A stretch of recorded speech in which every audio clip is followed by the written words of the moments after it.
सिद्धेभ्यः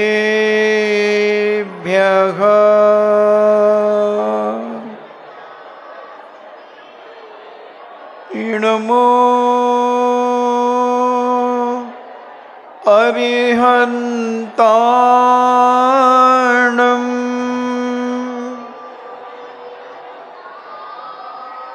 नमो सिद्धाणम्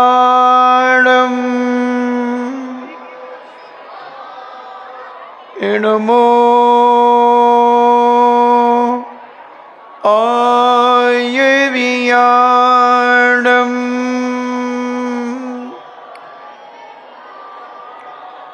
नमो उबज्झायाणम्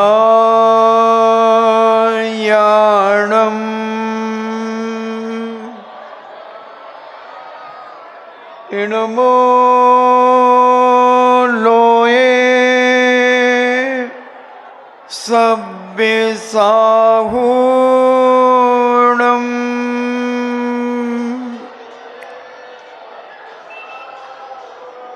पंच परमेष्टि भगवान की अहिंसामयी बीतराग विश्व धर्म की देवादिदेव 1008 आदि ब्रह्मा आदिश्वर श्री आदिनाथ भगवान की देवादिदेव 1008 श्री अभिनंदन नाथ भगवान की देवादिदेव 1008 चिंतामणि घोर उपसर्ग विजेता श्री पार्श्वनाथ भगवान की देवादिदेव 1008 शासन नायक बाल ब्रह्मचारी भगवान महावीर स्वामी की परम पूजनीय आचार्य श्रोमणि गुरुवर श्री कुंद कुंद महामुनिराज की परम पूजनीय आचार्य श्रोमणि गुरुवर श्री विद्यासागर जी महामुनिराज की परम पूजनीय निर्यापक श्रवण मुनि श्री सुधा सागर जी महाराज की पूज्य श्री पूज्य सागर जी महाराज की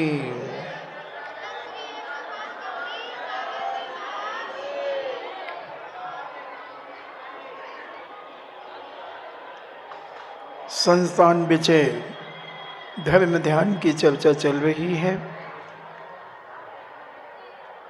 और संस्थान यानी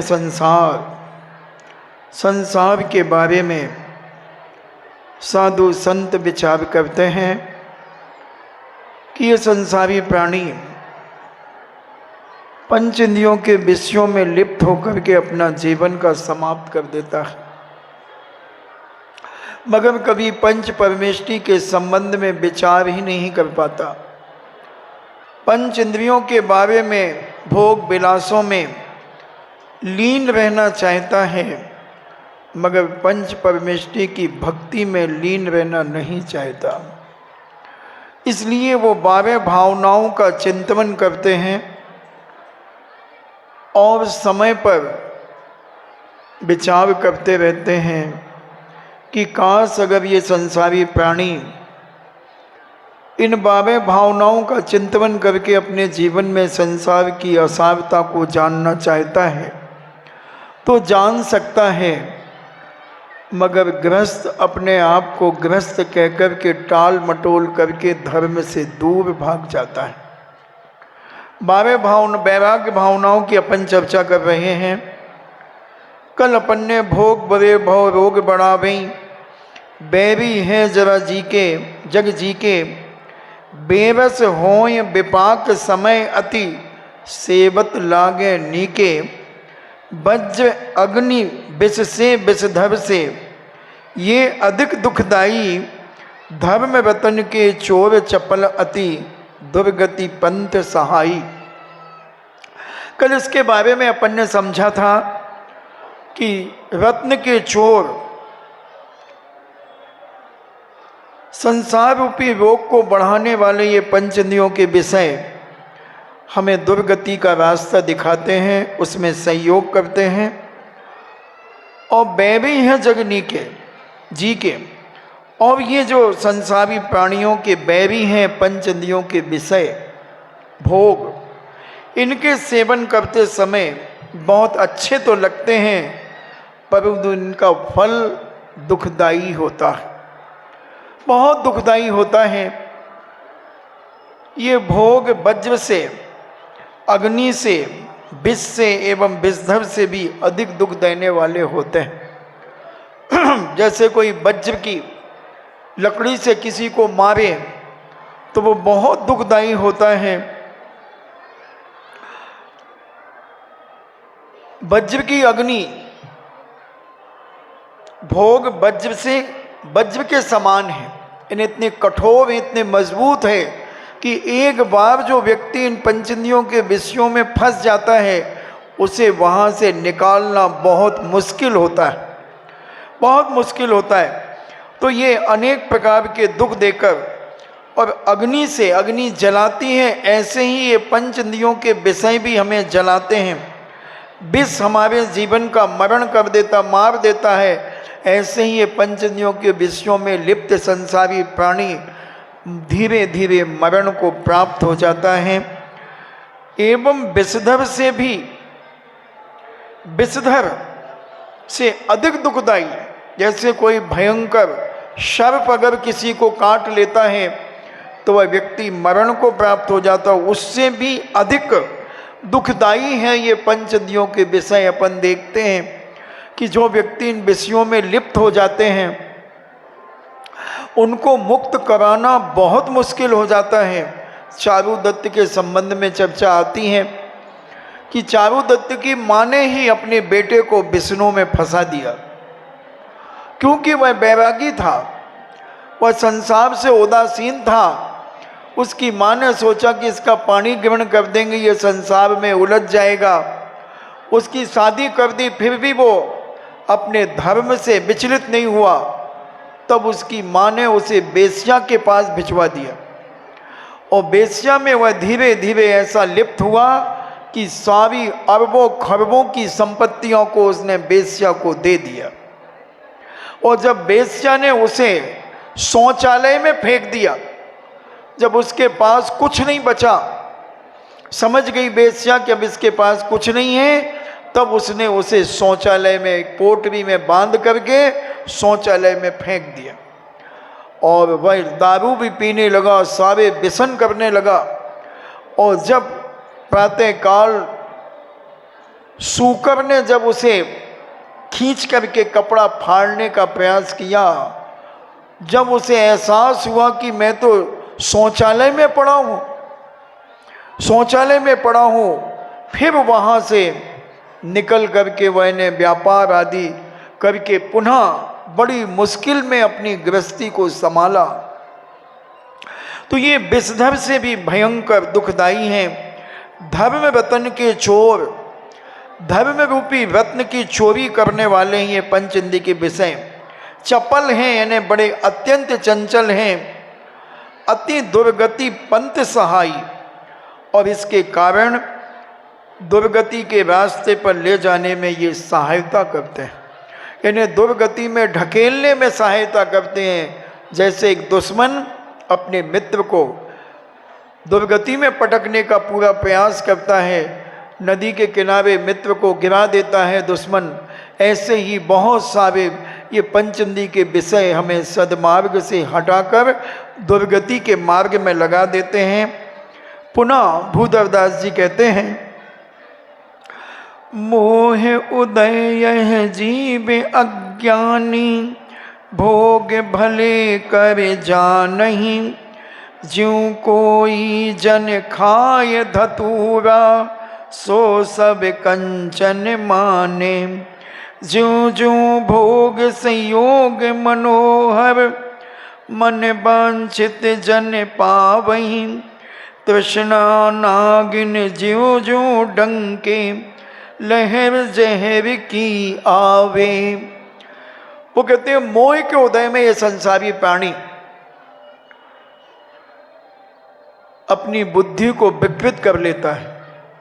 जैसे कोई अज्ञानी व्यक्ति, उन्मत्त व्यक्ति दिन को रात कहने लगता है, रात को दिन कहने लगता है, माँ को पत्नी कहने लगता है, पत्नी को माँ कहने लगता है, बेटी को बहन कहने लगता है, बहन को बेटी कहने लगता है।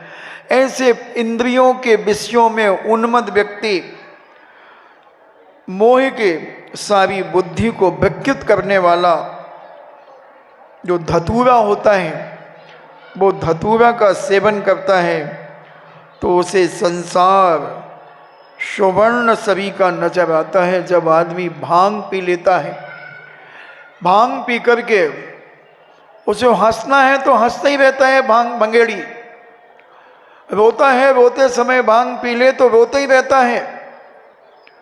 यानी जिस दशा में वह भांग का नशा कर ले, धतूरे का नशा कर ले, उसकी दशा ऐसे ही हो जाती है और वह अपने जीवन में इस प्रकार का जीवन व्यतीत करता चला जाता है। उसी प्रकार अज्ञानी मिथ्या दृष्टि कर्म के उदय में पंचेंद्रियों के विषयों को, भोगों को भला समझता है, सोचता ही हमारे जीवन में बहुत उपकारी हैं, ऐसा जानता है। जैसे मन वांछित ज्यों ज्यों भोग संयोग मनोहर मन वांछित जन भावई, और जैसे जैसे वह पंचेंद्रियों के भोगों का उसे संयोग मिलता चला जाता है, उनको वो बड़ा मनोहर मानता है, सुंदर मानता है।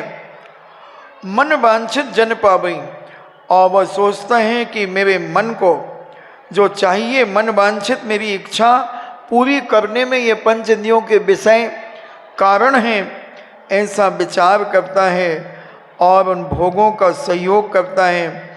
वैसे वैसे तृष्णा नागिन त्यों त्यों डंके, जैसे तृष्णा रूपी नागिन डसती है लहर जहर की आवे। तो इसके लिए एक हमारे जैनाचार्यों ने उदाहरण दिया कि एक व्यक्ति भाग रहा था, पीछे उसके हाथी दौड़ रहा था और उस हाथी से बचने के लिए वो भाग रहा था। हाथी मतलब काल, काल रूपी हाथी उसके पीछे दौड़ रहा था और वह भागता भागता बरगद के पेड़ की जटाएं को पकड़ लेता है और लटक जाता है। नीचे एक बहुत बड़ा कुआं है जिसमें 4 सर्प अपनी जिह्वा को लपलपा रहे हैं, जिह्वा को लपलपा रहे हैं, और ऊपर एक मधुमक्खी का छत्ता लगा हुआ है। पेड़ हिलता है तो मधुमक्खी का छत्ते में से रस उसके मुख में टपकता है और उन डालों को एक सफेद चूहा, एक काला चूहा उन्हें काट रहा है। तृष्णा नागिन ज्यों ज्यों डंके लहर जहर की आवे, और जैसे ही उसके मुख के ऊपर शहद की एक बूंद गिरती है वह उसे चाट लेता है, उसे वह मीठी लगती है, मीठी लगती है और वह विचार करता है कि और एक और, वंस मोर, एक और, एक और। इतने में एक विद्याधर अपने विमान को लेकर के आता है और कहता है, भाई क्या कर रहे हो, नीचे इतना भयंकर कुआं है, आओ मेरे साथ, मैं विमान में तुम्हें ले चलता हूं।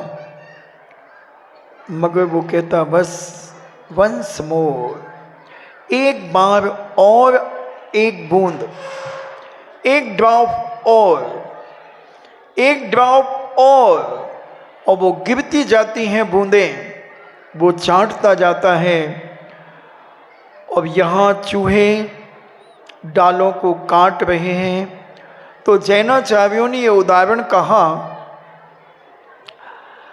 और जब वो मधुमक्खियाँ उसे चिपक जाती हैं तो ये उदाहरण संसार दर्शन के ऊपर दिया कि आदमी पंच इंद्रियों के विषयों में इतना गाफिल हो जाता है, इतना भोगों में लिप्त हो जाता है कि वह कुछ नहीं देखता और तृष्णा धन दौलत कमाने में अपना सारा समय व्यतीत कर देता है। और चाहिए, जैसे वो वंश मोर कर रहा है, और चाहिए और चाहिए। और चूहे वो डाल काट रहे हैं और धीरे धीरे ये हाथी रूपी काल समाप्त होने वाला है, यानी समय आयु का समाप्त होने वाला है। काला चूहा और सफेद चूहा शुक्ल पक्ष और कृष्ण पक्ष का प्रतीक है। और डाल काट रहा है, ऐसे दिन कट रहे हैं। और जब डालें कट जाती हैं, वो नीचे धड़ाम से कुएं में जाता है, सांप उसे डस लेते हैं। सांप यानी नरक, निकोद, स्वर्ग, मनुष्य पर्याय, त्रिंच पर्याय, ये चार गतियों के प्रतीक हैं वो। और वह तृष्णा रूपी नागिन उसे डसती चली गई और लहर जहर की आवे, और वो जहर को पीता चला गया और मरण को प्राप्त हो गया। मैं चक्री पद पाए निरंतर भोगे भोग घनेरे, तो भी तनिक भय नहीं पूरन भोग मनोरथ मेरे। राज समाज महा अग कारण बैर बड़ावन हारा, बेस्या सम लक्ष्मी अति चंचल, या का कौन पतियारा। पुनः भूदेवदास जी कहते हैं कि वह चक्री, वज्रनाभी चक्री, कहता मैं चक्री, मैंने चक्री पद को पाया और इतना विशाल वैभव मैंने पाया। निरंतर भोगे भोग घनेरे, और पंच इंद्रियों के विषयों को मैंने 96,000 वाणियों के साथ विषय भोग किया। और एक पटवानी यानी 96,000, एक पटवानी जो पट्ट महिषी होती हैं, और 96,000 वाणियाँ, 32,000 आर्यखंड की, 32,000 विद्याधरों की और 32,000 मिलेच खंड की सुंदर राजकुमारियाँ मेरे पास थीं। मैंने इनको बहुत ग्रहण किया, बहुत ग्रहण किया। भोगे भोग घनेरे, मैंने बहुत भोगों को भोगा, तो भी तनिक भय नहीं पूरन भोग मनोरथ मेरे। तो भी मेरा मन उन भोगों से तृप्त नहीं हुआ। निरंतर भोगों को भोगने पर भी मेरे भोग की यानी मनोरथ यानी मेरी पूर्ण मन की इच्छा पूर्ण नहीं हुई।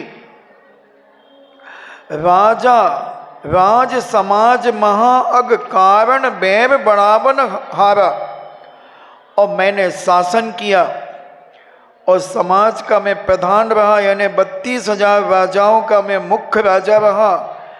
भारत का, पूरे भारत का मैं सम्राट रहा। सब कुछ मेरे पास था, मगर प्रधान होकर के भी मैं कोई कार्य करना महान पाप का कारण है। शासन करना, समाज का प्रधान होकर कार्य करना, बैर बड़ावन हारा, और इससे मेरे बैर ही बड़े। दूसरे राजाओं को जब मैंने अपने अधीनस्थ किया तब मेरी दुश्मनी ही बढ़ी, और मैं बैर बढ़ाता गया, बढ़ाता गया, पाप को बढ़ाता गया। बैर बढ़ाने में ये सब कारण रहे। बेस्या सम लक्ष्मी अति चंचल, यानी धन दौलत, लक्ष्मी से मतलब है धन दौलत वैभव, रुपया पैसा सोना चांदी हीरे मोती जवाहरात, ये सब मेरे पास थे। जैसे बेस्या किसी की नहीं होती, किसी की नहीं होती बेस्या, ऐसे ही ये धन दौलत अति चंचल है। या का कौन पतियारा, इसका कोई विश्वास नहीं। आज धन यहाँ है, कल कहाँ चला जाए। कौन व्यक्ति आज करोड़पति है और कल रोडपति हो जाए, कुछ नहीं कहा जा सकता बंधुओं। तो वह चक्री के अंदर की वेदना भूदेवदास जी अपनी वैराग्य भावना के द्वारा समझाने का प्रयास कर रहे हैं। अपन अपने आप को चक्रवर्ती ही माने। जब चक्रवर्ती इतना वैभव मिलने के बाद भी तृप्त नहीं हुआ, तो अपन क्या तृप्त होंगे।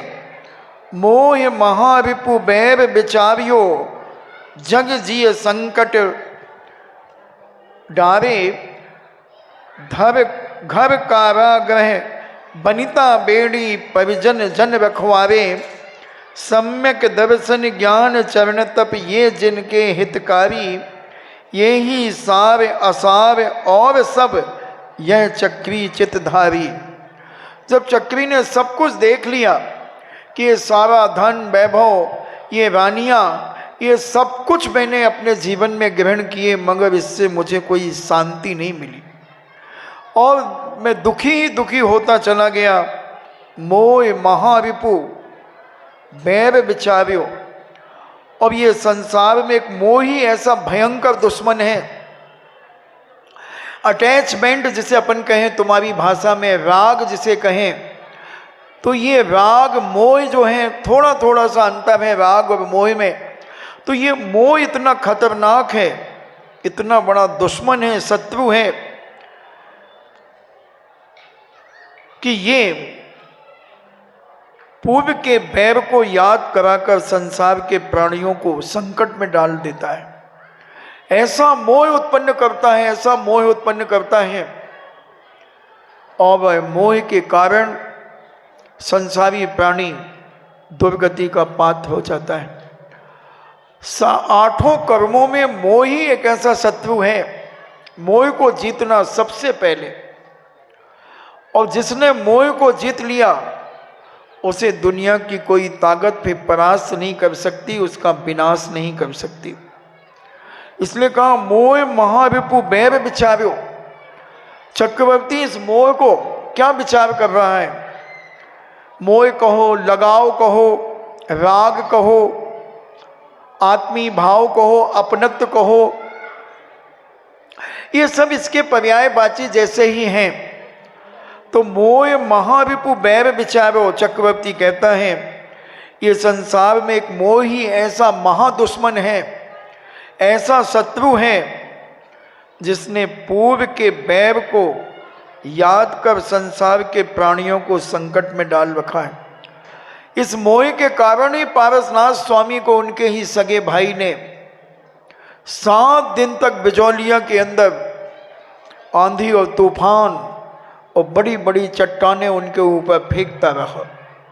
पूर्व जन्म का बैर, पहले तो दोनों भाई भाई थे, मगर जब बैर जागृत हुआ, जब बैर जागृत हो गया, तो क्या उपसर्ग किए पारसनाथ स्वामी पर और ऐसे संकट में डालने का प्रयास किया।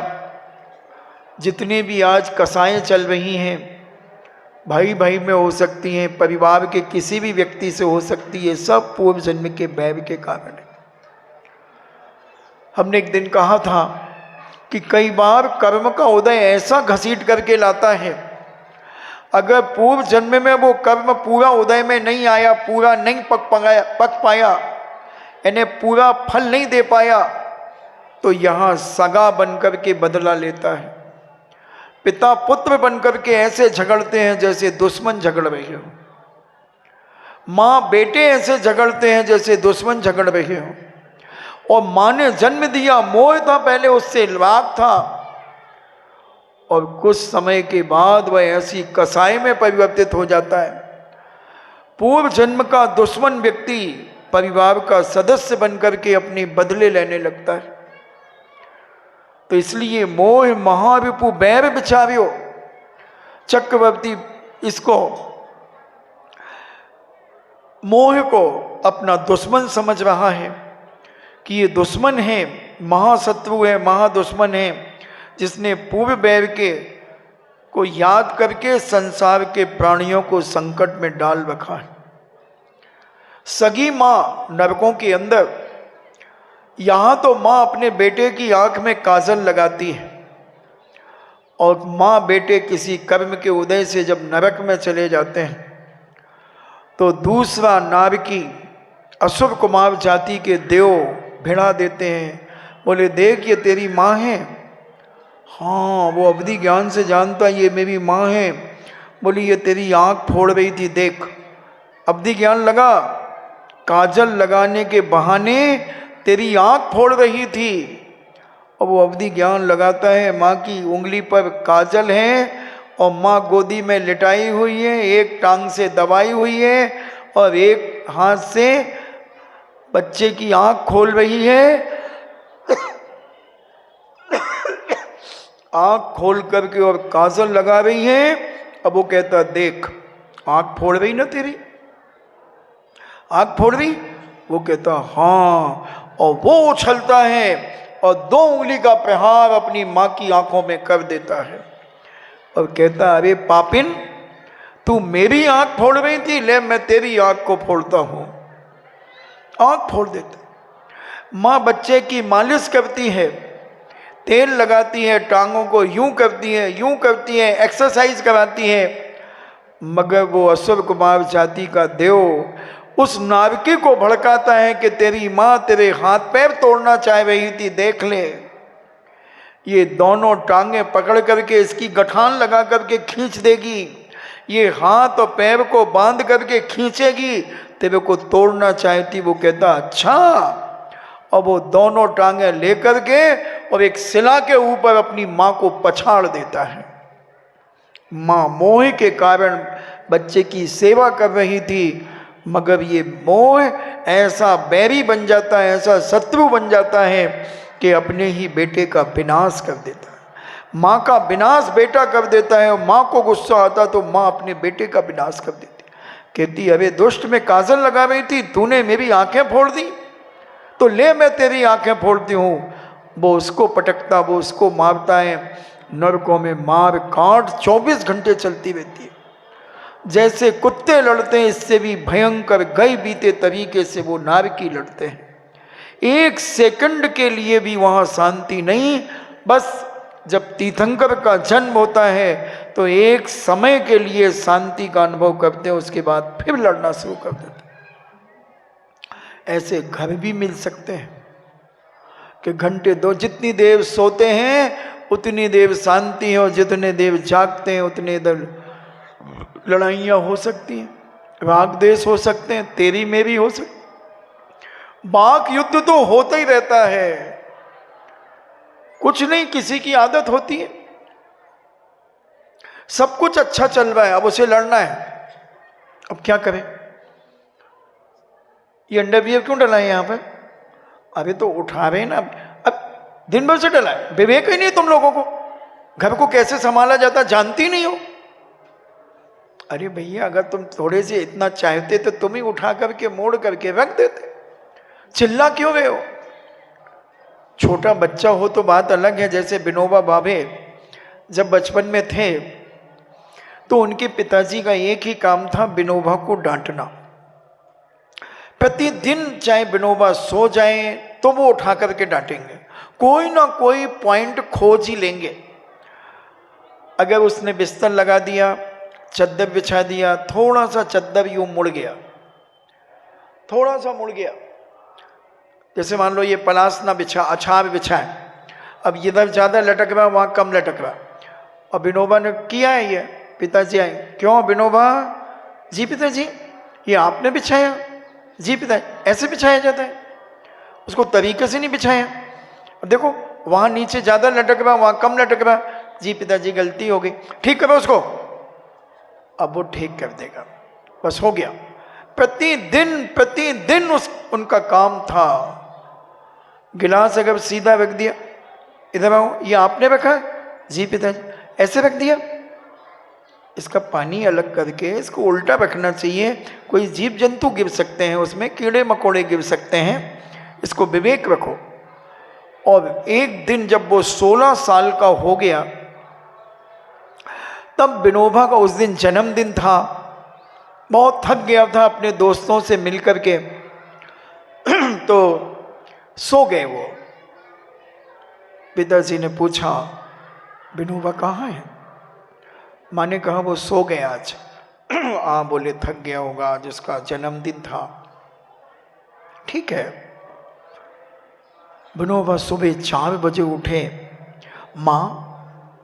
माँ पिताजी ने कल मुझे कुछ कहा था? नहीं बेटा, तुम ही पूछ लो, उन्होंने कुछ नहीं कहा। मां कुछ नहीं कहा। पिताजी ने तो जब से मैंने होश संभाला है एक दिन भी नहीं गया कि पिताजी ने मुझे डांटा ना हो। ऐसा हो नहीं सकता मां, प्लीज बताओ ना मुझे। बोले तू पूछ ले। वो डरते डरते पिताजी के पास गए और कहा, पिताजी आपने कल मुझे क्या कहा था? मैं सो गया था।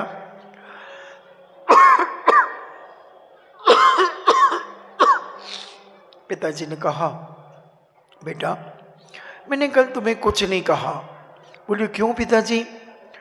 बोले बेटे अब तुम 16 साल के हो गए, अब मैं तुम्हें कभी नहीं डांटूंगा। पिताजी क्यों? अब हम और तुम दोनों दोस्त बनकर के अपना जीवन जिएंगे।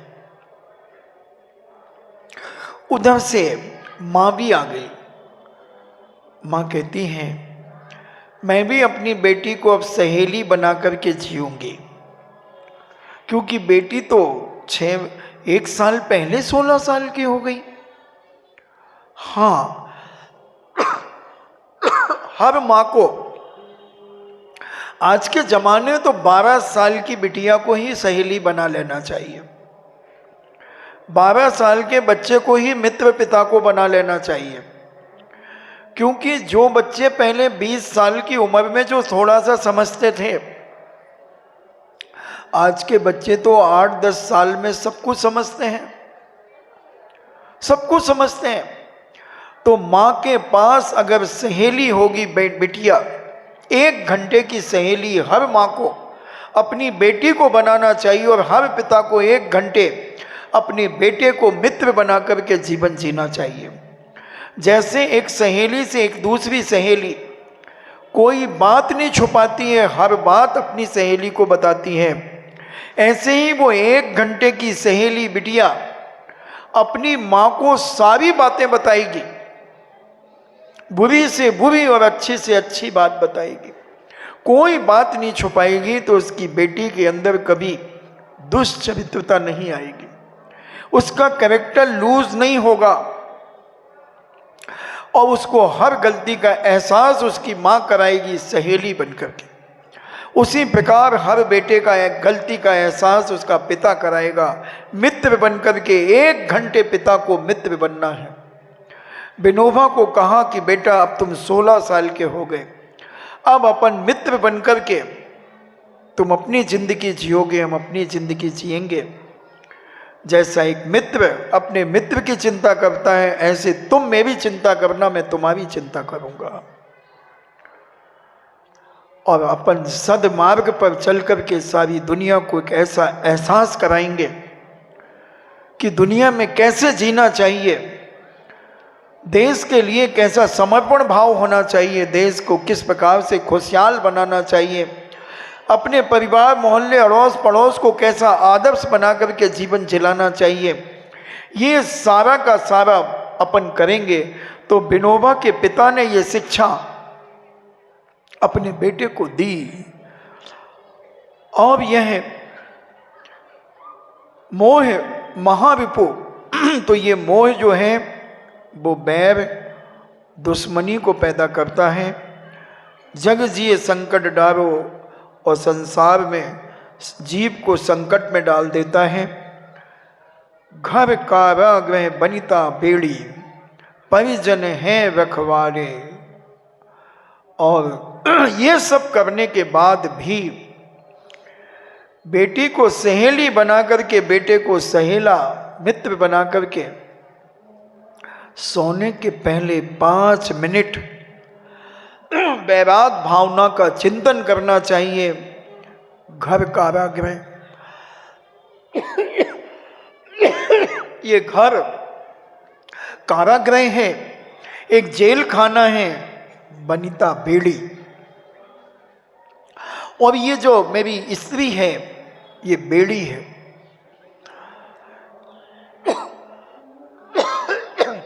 ये बेड़ी है और तुम्हारे लिए पति बेड़ा है।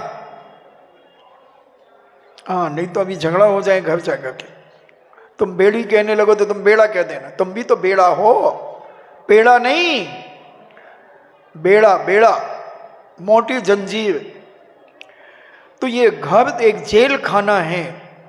सोने के 10 मिनट 15 मिनट चिंतन मनन में आना चाहिए कि घर एक जेल खाना है। ये स्त्री बेड़ी है, जब से स्त्री आई है तब से कितने बंधन हो गए। पहले रात को 12 बजे भी घर आ रहे हैं तो कौन पूछने वाला था, खबर कर दी मम्मी को कि मम्मी मैं आज 12 बजे जाऊंगा, बस। अब तो 15-15 मिनट में फोन, कहाँ पर हो, कब आ रहे हो, अरे तुम्हें चिंता ही नहीं है, अभी तो घर में कोई भूत घुस रहेगा। तुम्हें तो यही लगता है दिन भर से तो घर में अकेले हैं, कब आ रहे हो। 5 मिनट कहीं लेट हो गए, कहाँ गए थे, और थोड़ी संकालू अगर पत्नी हुई तो फिर जान निकल गई उस पुरुष की, वो जिंदा लाश है। कहाँ गए थे, अरे मंदिर गए थे तुम, फिर फोन का नहीं उठा रहे थे, मंदिर गए थे तो अब मंदिर में फोन उठाएंगे, हम भी तो गए थे मंदिर, हमें तो नहीं दिखाने, हमें तो नहीं दिखाने कहाँ गए थे। अरे महाराज जी के पास थे, फालतू बातें मत किया करो, तो वीडियो कॉल कर देते, हमें दिखा तो देते। इसलिए इसे बेड़ी कहा, बनिता बेड़ी परिजन रखवारे। और ये परिवार के जो बाल बच्चे आदि हैं ये चौकीदार हैं, ये रखवाले हैं।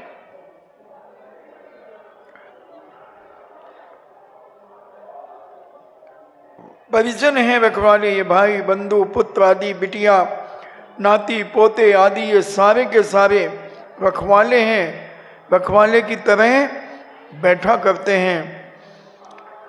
और फिर क्या कहते हैं, सम्यक ज्ञान चरण तप ये जिनके हितकारी। सम्यक दर्शन, सम्यक ज्ञान और सम्यक चारित्र, यही हमारे जीवन का हितकारी है, उपकारी है। और बंधुओं कोई उपकारी नहीं हमारे जीवन में, कोई हमारा नहीं। बहन भला ना भैया, सबसे बड़ा रुपया, सबसे बड़ा रुपया, कोई किसी का नहीं, सब झूठा संसार है। जब तक तुम अच्छे से रख रहे हो तब तक ये तुम्हें अच्छी अच्छी बातें करेंगे, और थोड़ी सी उपेक्षा कर दो तो देखो फिर कैसा अपमान होता है, कैसे बातें होती हैं, कैसी टॉन्टिंग होती है, कैसे कटाक्ष होकर के जीवन जिया जाता है। तो ये सारी चीज़ें हमारे जीवन में सम्यक दर्शन यानी देव शास्त्र गुरु सात तत्व 9 पदार्थ के ऊपर अकांड श्रद्धान रखना, और कुगुरु कुदेव को धर्म आदि की न प्रशंसा करना, न उनकी सेवा करना, न वहाँ जाना आना आदि, ये सब त्याग कर देता है। और सम्यक ज्ञान, जब सम्यक दर्शन प्राप्त होता है तो सम्यक ज्ञान प्राप्त हो जाता है, और जब सम्यक ज्ञान प्राप्त होता है तो सम्यक चारित्र उसके जीवन में आ जाता है। और तप, ये 4 आराधनाएं कही गई हैं।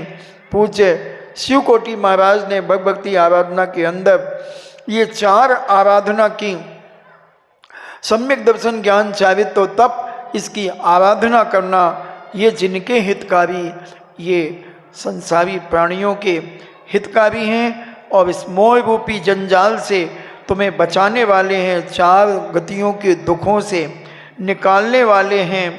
और जहाँ से जितना समय मिले अपने जीवन में ये सम्यक दर्शन ज्ञान चारित्र का चिंतन करें, अपनी शक्ति को न छुपाते हुए तप आदि करें, और इससे अपने जीवन का कल्याण करने का रास्ता समझें। यही सार है, यही सार असार और सब, यह चक्री चितधारी। तो चक्रवर्ती ने अपने मन में ये विचार किया कि अगर कोई सारभूत चीज है दुनिया के अंदर, कोई सार है अगर दुनिया में उपयोगी हमारे जीवन में है, तो वह रत्नत्व और तप है, इसके अलावा कुछ भी नहीं। यही सार असार और सब, जे सम्यक दर्शन ज्ञान चारित्र ही सार है और सब असार है। ऐसा चक्रवर्ती अपने चित्त में धारण करता है, अपने मन में विचार करता है और इस मोह को त्याग करने का विचार करता है। और क्या करता है ऐसा धारण विचार करके? छोड़े 14 रत्न 9 निधि, अब छोड़े संग साथी। और चक्रवर्ती ने 14 रत्न यानी 14 निधियां, 9 रत्न, 14 रत्न और 9 निधियां, अब छोड़े संग साथी। और सार संग यानी सारा परिग्रह और संगी साथी, सारे रिश्तेदार, पत्नियां, सबको छोड़ दिया। 96,000 रानियों को भी त्याग कर दिया। कोटि 18 घोड़े छोड़े, 18 करोड़ घोड़े छोड़े, 84 लाख हाथी और 84 लाख हाथियों को त्याग दिया। इत्यादिक संपत्ति बहुतेरी, जीवन तृण सम त्यागी। इतना वैभव था। मैंने कहा था तुमसे कि मैं चक्रवर्ती का पूरा वैभव बताऊंगा, मगर कल कोशिश करूंगा कि सारा वैभव तुम्हारे सामने रखूंगा कि चक्रवर्ती के पास कितना वैभव होता है, कितना वैभव होता है और उसको कैसे त्याग दिया। छोड़े 14 रत्न यानी 14 तो रत्न छोड़े जो 7 चेतन होते हैं और 7 अचेतन होते हैं। 9 निधियां होती हैं। अब छोड़े संग साथी, अपने संगी साथी रिश्तेदार सब को छोड़ दिया। कोटि 18 घोड़े छोड़े, छोड़े 84 लाख हाथी, 84 लाख हाथी और 18 अक्षौणी सेना होती है चक्रवर्ती की। तो हमने शायद तुम्हें बताया था कि एक अक्षौणी सेना में कितने लोग होते हैं, वो भी कल बताने का प्रयास करूंगा। इत्यादि संपत्ति बहुतेरी, और इतनी सारी संपत्ति को, बहुत सारी संपत्ति को चक्रवर्ती ने सारा राज वैभव आदि सब छोड़ करके कैसे छोड़ दी। जीवन तृण सम त्यागी। जैसे तुम्हारा कोई जीर्ण शीर्ण कपड़ा हो जाता है, कोई कपड़े बिल्कुल जीर्ण शीर्ण बहुत वर्षों से पहन रहे थे, बिल्कुल छलनी हो गया है, उसे तुम फेंक देते हो, मगर आज का बनिया उसको भी रख लेता है। उससे क्या खरीदेगा? एक बरनी खरीद लेगा कांच की। वो आएंगी ना महिलाएं बर्तन बेचने वाली कपड़ों में, उनको कपड़े खरीद, उसको दे करके उससे भी एक बरनी खरीद लेगा। प्लास्टिक का डब्बा ही तो मिल जाएगा महाराज जी, वही ले लेंगे। स्टील को एक छोटा सा गिलास ही मिल जाए, कछू तो मिल जाए। इतना मोही है, इतना परिग्रहवान है, इतना परिग्रह रख के करेगा क्या? कम से कम किसी गरीब के काम तो आएगा। मैं तो अपने दुपट्टे किसी को नहीं देता,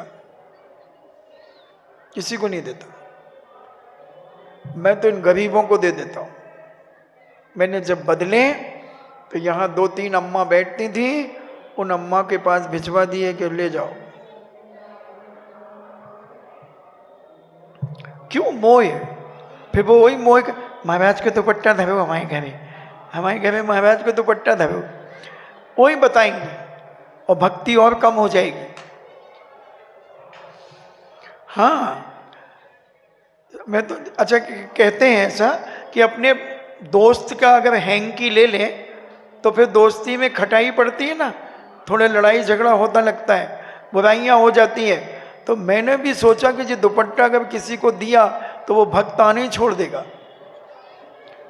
ऐसा हुआ, मैंने बहुत अनुभव किया। 1987 से लेके 2003 तक इस पे बहुत शोध किया, फिर उसके बाद से देना ही बंद कर दिया। जो महीने 2 महीने 3 महीने में लोग आते थे, वो 3-3 साल में झांकने नहीं आते। और ये सब इसी का वो था, छोड़ दिया। और किसी गरीब के काम आ जाएगा वो तो और मोही और हो जाएगा। और देखो हमारे तो महाराज को दुपट्टा धरो, जितने रिश्तेदार आएंगे सबको बताएगा, सबको दिखाएगा। तो कोई कहे हमें दे दो, आ दो, हैं ऐसे कैसे दे दो, हम न दें? तो वो सब, तो ये, और उसने कैसे छोड़ दिया? जीर्ण तृण, तृण यानी तिनका, और जीर्ण शीर्ण जैसे कोई चीज हो जाती है, समत्यागी। नीति विचार नियोगी सुत को राज दियो बड़ भागी।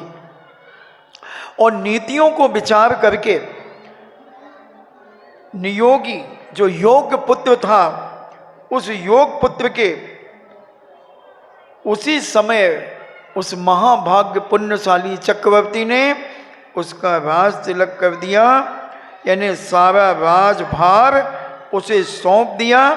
नियोगी सुत को राज दियो बड़ भागी, और उसने बड़ा भाग्यवान जो चक्रवर्ती था उसे छोड़ दिया।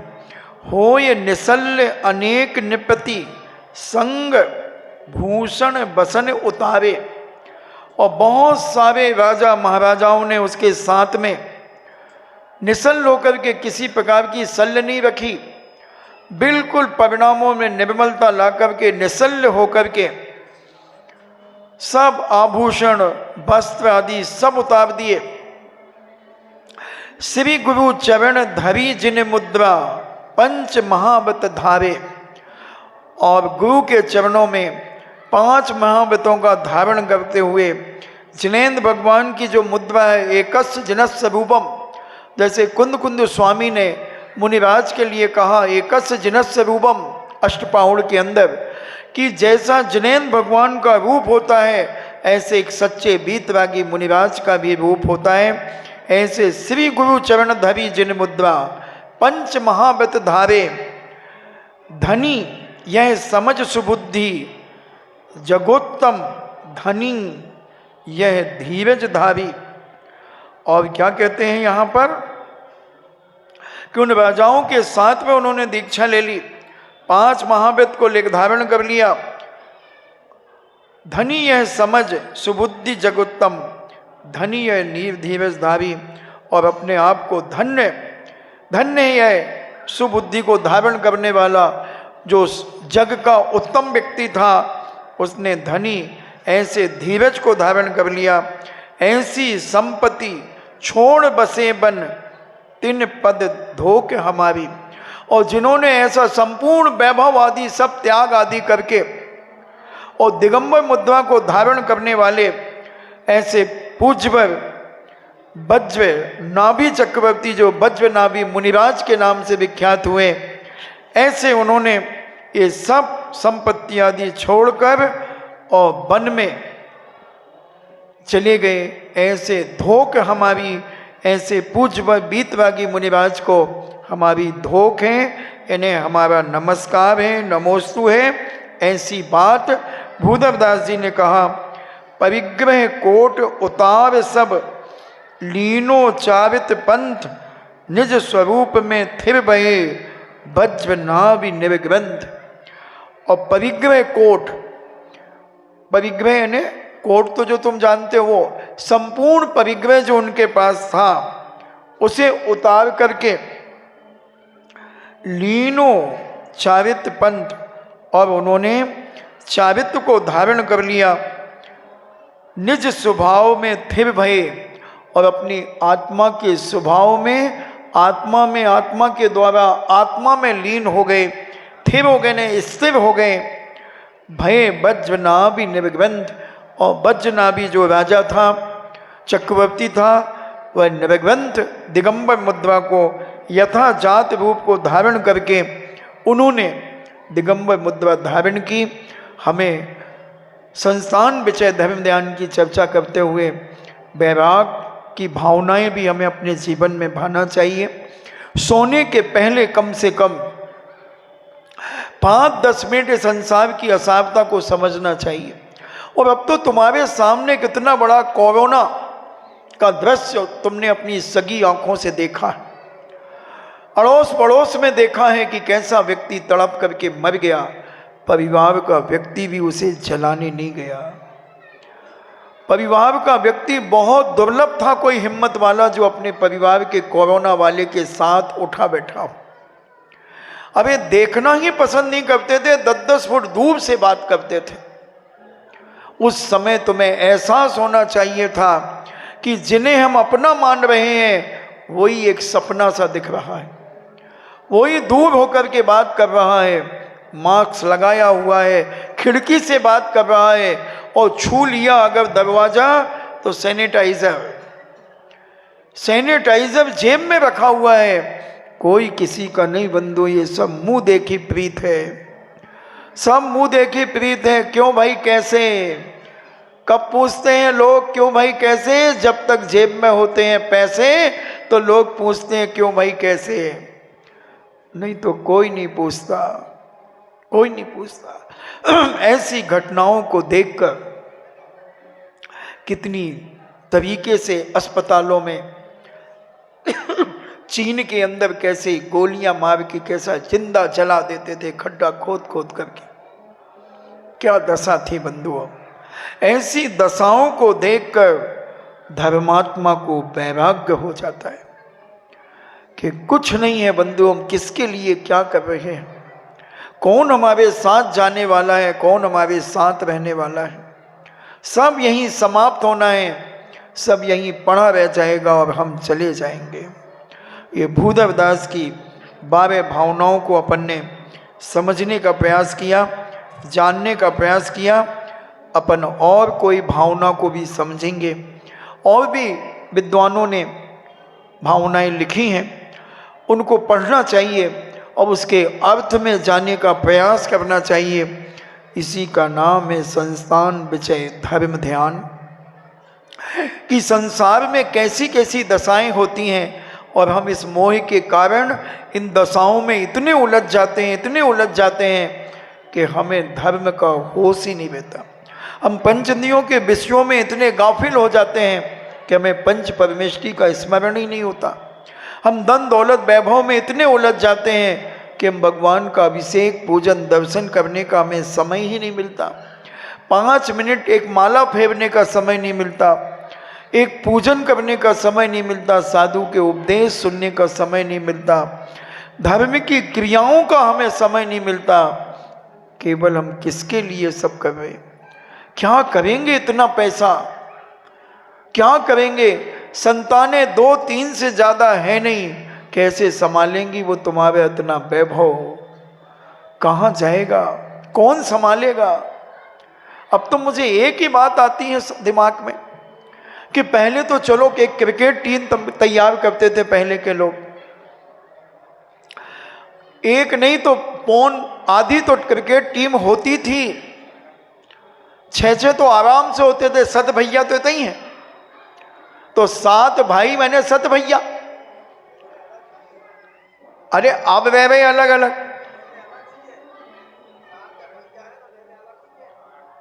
तो ये परिवार पहले हमने 14 तक को देखा, विकेट कीपर भी उनके ही घर का, एम्पायर भी उनके घर का, और भी क्या होते हैं वो सब उनके, पूरी टीम की टीम उनकी। हाँ मैंने देखा, लोगों ने मिलाया मुझे, मैंने कहा वाह, इन्होंने कम से कम भ्रूण हत्याएं तो नहीं की, पाप तो नहीं किया। अभी हम सवाई माधोपुर के अंदर थे, उनके 9 बेटे बेटियां थे और शायद वो 46 साल की माँ थी। तो उन्होंने मेरे पास दर्शन करने रोज आती थी, तो मैंने उनसे पूछा, लोगों ने मुझसे कहा कि महाराज जी ये क्या है आज के ज़माने में तमाशा? मैंने कहा ये तमाशा, मैंने चलो अभी उन्हीं से पूछेंगे। उन्होंने जब मुझे बहुत अच्छा उत्तर दिया, मैंने कहा भाई लोगों के मन में एक प्रश्न है ये कि आज के ज़माने में आपकी 9 संतानें, तो उन्होंने कहा महाराज लोग तो 90 संतानें कर सकते थे मगर उन्होंने भ्रूण हत्याएं कर दी, उन्होंने गोलियां खा ली, एबॉर्शन करा लिया। उसने जो 10 मिनट उस महिला ने बोले हमने कोई पाप नहीं किया, हमने कोई हत्या नहीं की अपने बच्चों की, बच्चा आया है हम उसका पालन करेंगे, और हमारे 9 के 9 बच्चे सब पढ़ रहे हैं, सब कुछ कर रहे हैं, उन्हें कोई कमी नहीं किसी प्रकार की। कोई तकलीफ नहीं है। बोलो जैसे दूसरे कर रहे हैं क्या मैं भी वही करती? क्या जैन दर्शन यही सिखाता है कि सत्य अहिंसा जिंदाबाद दीवालों में लिखवाते हैं और दिवाली में उसे पुतवा देते हैं?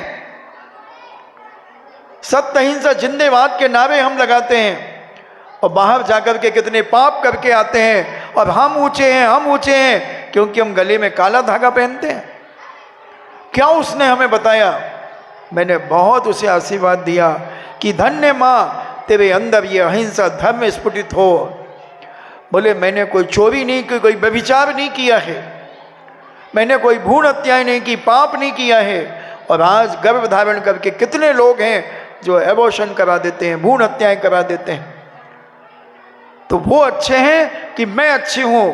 मैंने कहा तुम अच्छी हो माँ, तुमने 9 बच्चों को जन्म दिया, हमारी जैन समाज को बढ़ाया है, बढ़ाया है। कितने पाप हम करते हैं जब पूछो अपनी अंतरात्मा से, कितने हम अवर्षण कराते, क्या क्या अत्याचार नहीं करते। पाप कोई छोड़ना नहीं चाहता, मगर पाप का फल हम भोगना नहीं चाहते हैं। बोले हमने पाप किया है तो उसका फल भोगेंगे।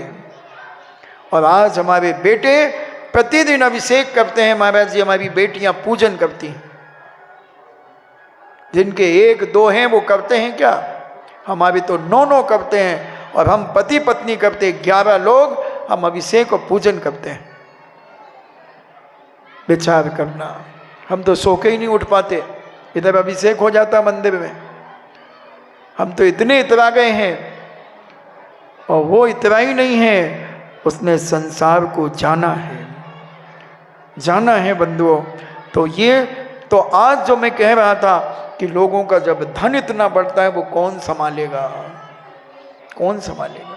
बेटी अपने ससुराल चली जाएगी, एक बेटा बचेगा, वो क्या संभाल लेगा? क्या वो मूर्ख ही है क्या? उसको कितना छोड़ करके जाओगे? और वो जो कमाएगा वो कहाँ जाएगा? सोचना। तो ये सारी बातें, इस परिग्रह को चक्रवर्ती ने त्याग करके मुनि दीक्षा धारण की। आप सबके मन में ऐसा कुछ परिणाम जागे कि आप भी अपना परिग्रह, मूर्छा आदि कम करें। इन्हीं मंगल भावना के साथ जिनवाणी स्तुति। जिनवाणी के ज्ञान से सूझे लोकालोक, सोबाणी मस्तके धरो सदा देते हूँ धोप। हे जिनवाणी भारती तो हे जपो दिन रैन, जो तेरो शरणा गए सो पावे सुख चैन। देव भजो अरिहंत को गुरु सेवा निर्ग्रंथ, दया धर्म पालो सदा यही मोक्ष का पंथ। 9 बार नमोकार।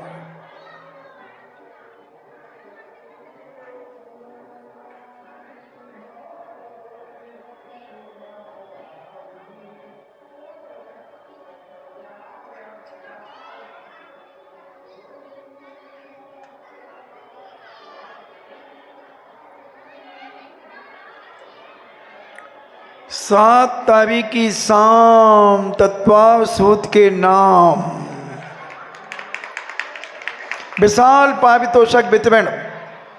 भारत में पहली बार दिगंबर जैन समाज में पूज्य मुनि श्री सुधा सागर जी महाराज के दीक्षा दिवस के उपलक्ष्य में जो 40 बार तत्वावसूत लेखन प्रतियोगिता की गई थी, उसका विशाल पारितोषक वितरण इसी मंच से 7 तारीख की शाम तत्वावसूत के नाम ये अपनी चर्चाएं चारों तरफ फैला देना। परम पूजनी द्वादशांग जिनवाणी माता की।